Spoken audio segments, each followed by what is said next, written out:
Hello and welcome to another Looney Tunes commentary.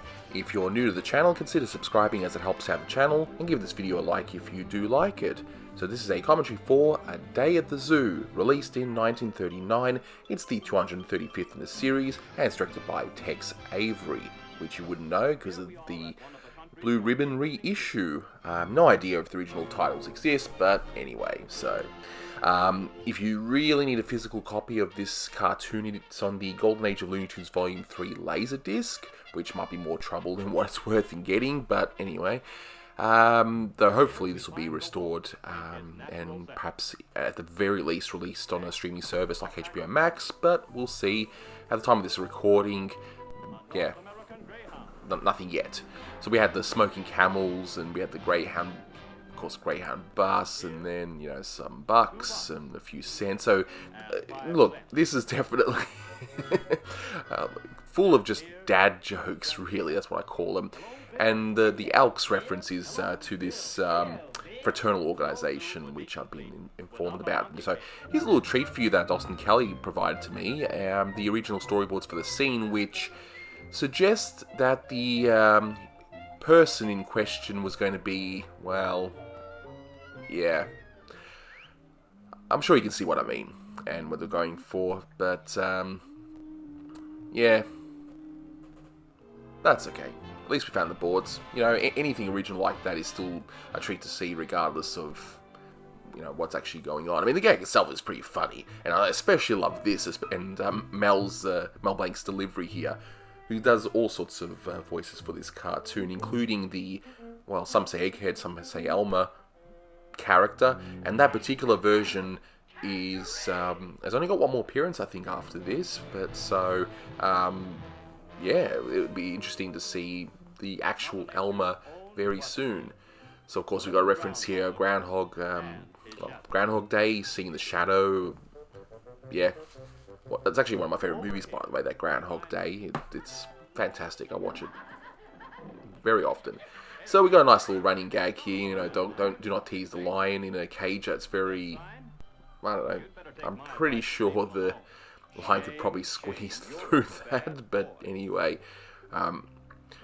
And we got the skunk. Well, of course it's always going to be like this, but, you know, Tex's career is just full of these sorts of cartoons where it's just a play on words and phrases, you know, and one of my absolute favourites is Symphony and Slaying, which I think is its absolute, like, peak. That's, like, the ultimate one that he did. I mean, that's not to say these aren't any good or anything. These are actually really, really funny, but, you know, I'm trying to think if I saw this one when I was younger. I don't really recall. Maybe I did, but I don't know, just doesn't ring a bell. But anyway, I'm glad I did, because this one's definitely one I'd love to see restored and see it very shortly.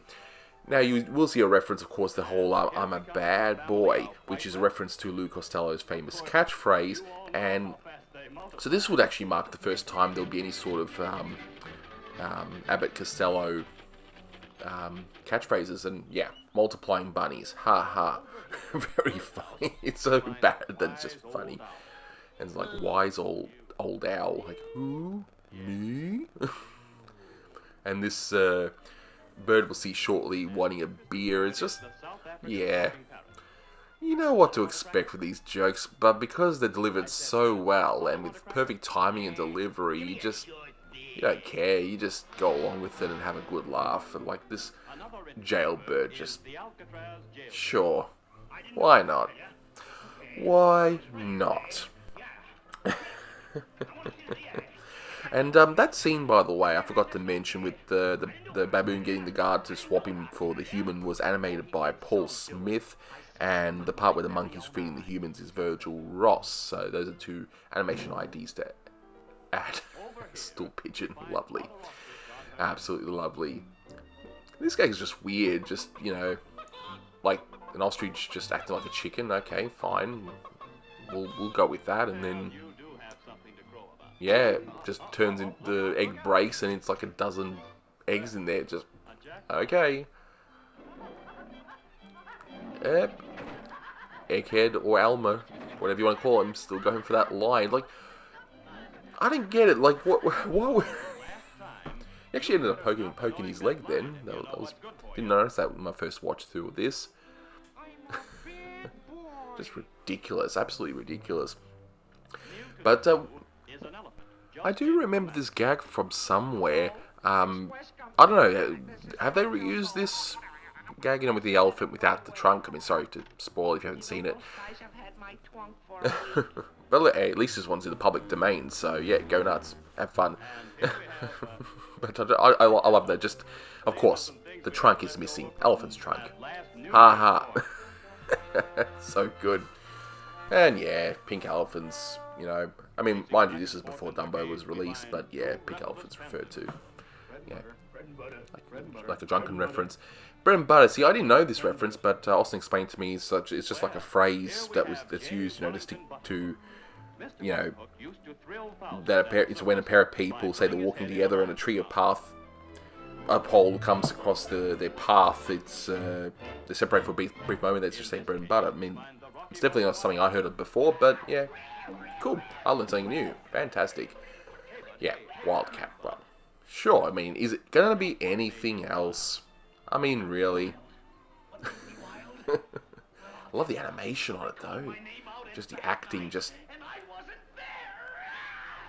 And I always love how they draw the bars just big enough that the animal can actually escape. But anyway.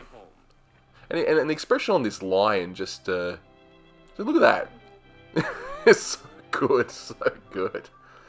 I absolutely love it. And of course, yep, the punchline, I'm a bad boy. But anyway, another one off the list. But thankfully, I saw this one. I'm really excited to rewatch it once they restore it. So thanks so much for listening, guys. And until next time.